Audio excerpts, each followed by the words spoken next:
Hi folks, here's a couple things I did to my lathe. First I'll show you how it's working. That's a 4mm pin in there. Now the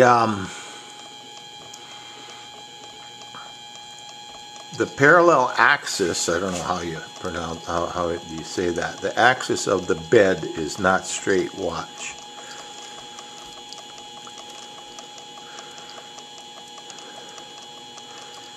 And if you can see that, I got about a half a thousandth, maybe 3/4 of a thousandth run out there. I get over to here, it's pretty close. Now, the way I got that was, I took the register on the, you guys know that on the back of this plate, there's a raised area that's a register for the chuck. My chuck was 2/1000ths, or actually more than 2/1000ths out when I first got it. So, being not very smart, what I did was I turned down the register a couple thousandths and made a couple thousandths shim to fit over it to take up that space, so this chuck would be true.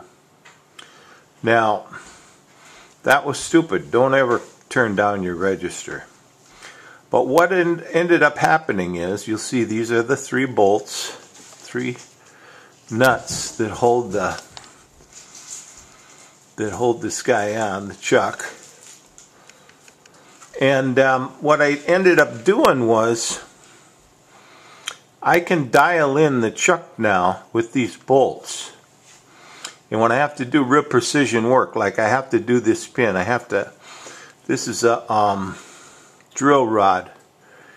And what I have to do is, I have to turn down that drill rod.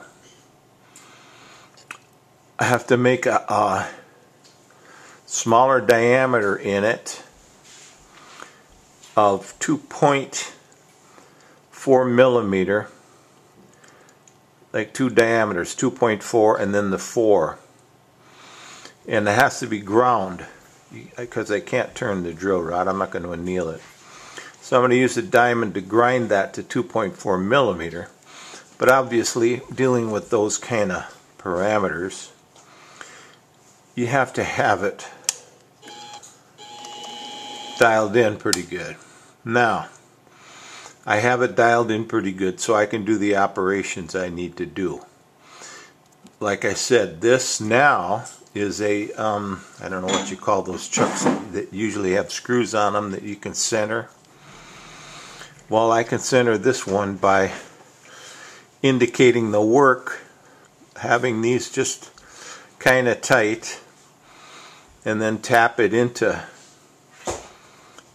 true with an indicator. Now this indicator, I'm going to show you this. The indicator stand, I just made a bolt or a piece of rod that I cut the threads on the end to fit in the thing, so I don't have to use a magnetic base. Basically, I just screw that in and it's solid. More solid than a magnetic base. The other thing I wanted to show here is, I'm going to back up a little bit. What I have is, first of all, I'm going to take that off of there. You'll notice this back here, back there, a wooden spool, and there's a line on that wooden spool that goes up that way, up to there, and then goes down with a weight on it, and it's hooked to this arbor to run the slack on that way cover.